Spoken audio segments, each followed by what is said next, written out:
प्रमद बर'आ दिनै दुगाखौ दाख्लामथों दुगा दाख्लामथों बे बिनि खुनु क्रेडिट गैया खिन्थु बे दफायाव एकर्डनि जे दफा बे साक्सेस जायैनि खारना प्रमद बर' बेखौनो बे गनायनानै लाथों आं हायाखै आं स्कुल कलेजफोरखौ कइनसालाइज खालामनो हायाखै हाग्रामा महिलारिया जिखिनि जौगानायनि खामानि मावदों बिनि बादै आं जेबो खालामनो हायाखै होननानै बे गनायनानै लाथों बेखौनो आं खावलायो बे कालुगाव सुबाइझारा जाहैबाय जोंनि मानगोनां हाग्रामा महिलारि बिथांनि समष्टि दा बिथाङा गुबुन गुबुन जायगायाव खारबाय थानांगौ गावनि समष्टियाव बे हाबनो हाया बे हिसाबैनो जोङो प्राइमारिखौ नैबेहाय जागायजेनबाय आरोखि आङो दङ हिसाबै माने आङो नेतृत्व लानानै बे प्राइमारिखौ आं हाबबाय थानो थाखाय माने दायित्व लादों जोंना सेंग्राफ्राबो इयुथनि सेंग्राफ्रा माने बिसोरबो जनानै थाबाय थानाय जाबाय हाग्रामा सारनि समष्टियाव रावबो हाबथारलिया बे बाथ्राखौ बुंनायखाय दे नंगौ बाथ्रायाथ' नंथारगौ जोङो जुदि जनानै थाबाय थायोबा जोंना रायजो राजाफ्राबो माने बोरैबा मोनबाय बुंफायबाय थायो आंखौ दा बे हिसाबै दिनै जों जागायजेनबाय आरोखि कालुगाव सुबाइझार बे प्राइमारिखौ जों हाबनो आरम्भ खालामबाय दा मालाय इउपिपिएल हाबबाय थायो बिजेपिआबो सिरि हाबबाय थायो खिन्थु जों बिनिनो माने पार्टि जाखानानै जों माबोरै जनानै थाबाय थानांगौ ओरैनो रायजो राजाफ्रा दुखु मोननानै दंगासिनो दं जोंनि मोखां नायनो लुबैयो लिडारनि मोखां नायनो लुबैयो मोगा मोगि जानो लुबैयो बे सुबिदाखौ जों खालामना होनांगौखाय बे प्राइमारि बेसिसाव हाबनो जों आरम्भ खालामदों समाजारि बिजोङाव नुनो मोनबाय थादों इउपिपिएलनिफ्रा हाग्रामा महिलारिया बिटिसिनि सिट जाफैफिनोब्ला माने असान्ति जाफिनगोन होनना बुङो दा थारैनो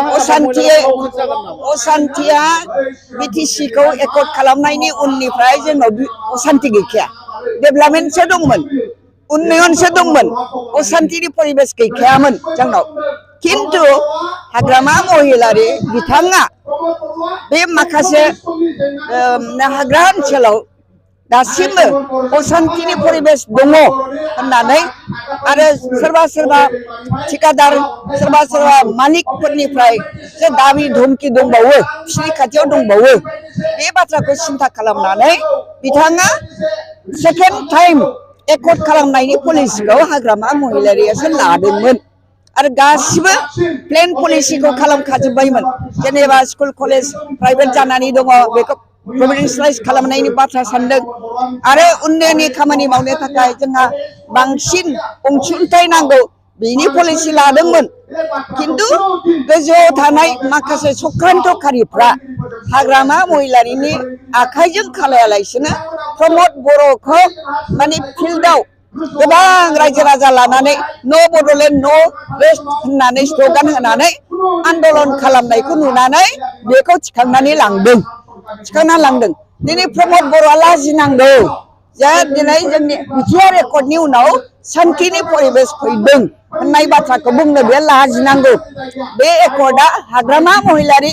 खालामनो लानाय एकर्डसोमोन उनाव बे एकर्डआव हाग्रामा महिलारिया जिबायदि प्लेन पलिसि लादोंमोन बेखौ थल' थिंग्रिं खालामनायाव हाग्रामा महिलारिया बे एकर्डखौ खालामालासिनो दोनथ'नाया मोजां होननानै बुंबावदोंमोनसो खिन्थु प्रमद बर'आ अधर्य जानानै गाव सिफ जाफैनो गोसो जानानै बे एकर्डखौ खालामदों दिनै जे परिबेस बे परिबेसा माने हाग्रामा महिलारिनि सिन्थानि गेजेरजों फैनाय परिबेससो असान्तिमूलक जे परिबेस दङमोन जोंहा एनडिएफबिफ्रा हाग्रायाव दङमोन बिसोरखौ लाबोनानै एखेलगे जोङो बिटिसिखौ सासन खालामसै होननानै सिन्था खालामनानै लानाय पलिसिसोमोन प्रमद बर'आ दिनै दुगाखौ दाख्लामथों बे बिनि खुनु क्रेडिट गैया खिन्थु बे दफायाव एकर्डनि जे दफा बे साक्सेस जायैनि खारना प्रमद बर' बेखौनो बे गनायनानै लाथों आं हायाखै आं स्कुल कलेजफोरखौ कइनसालाइज खालामनो हायाखै हाग्रामा महिलारिया जिखिनि जौगानायनि खामानि मावदों बिनि बादै आं जेबो खालामनो हायाखै होननानै बे गनायनानै लाथों बेखौनो आं खावलायो।